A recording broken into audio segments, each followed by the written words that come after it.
Hello, કેમ છો? તો આજે આપણે જમવામાં છે ખીચડી, તુરિયાનું શાક અને રોટલા.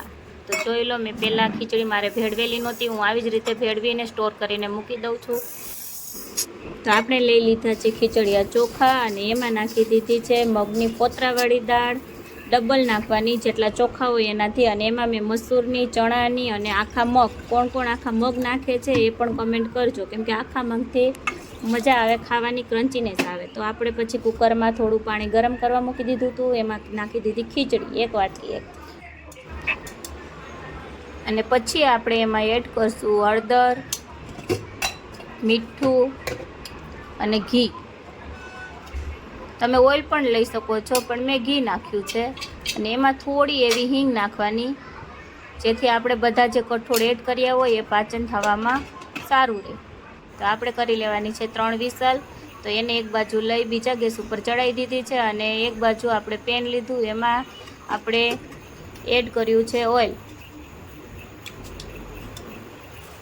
આપણે તેલ ગરમ થઈ જાય પછી એમાં રાઈ, જીરું, હિંગ અને પછી લેવાની છે હળદર. અને મેં હવે નાખી છે લસણવાળી ચટણી, કેમકે તુરિયાના શાકમાં લસણવાળી ચટણી હોય તો મસ્ત લાગે.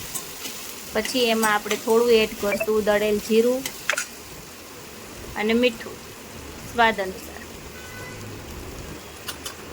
પછી આપણે મસ્ત રીતે એને મિક્સ કરી લેશું.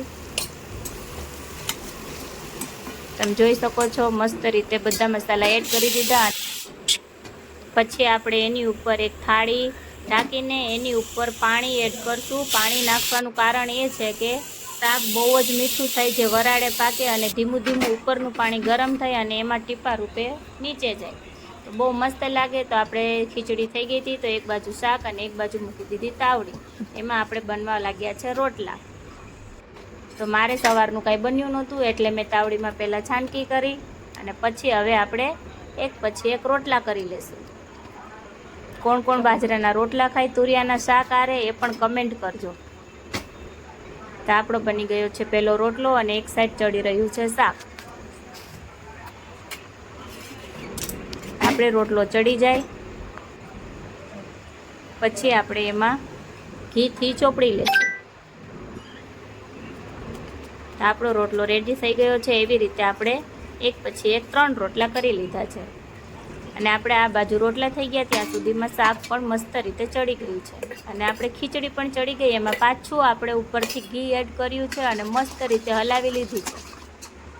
તો બની ગઈ મસ્ત એવી ખીચડી. તો પછી રહી આપણે ગુજરાતીઓની છાશ. તો દહીં મારે મસ્ત જામી ગયું હતું, તો છાશ બનાવી અને મસાલો નાખી છાશ લઈ લીધી. તો એક વાટકામાં છે શાક, ડીશમાં છે શાક અને ખીચડી અને છે રોટલો અને સાથે છે પાપડ. તો ચાલો આવી જાઓ બધા જમવા. મળીએ નેક્સ્ટ વ્લોગમાં. Tata bye bye, C you.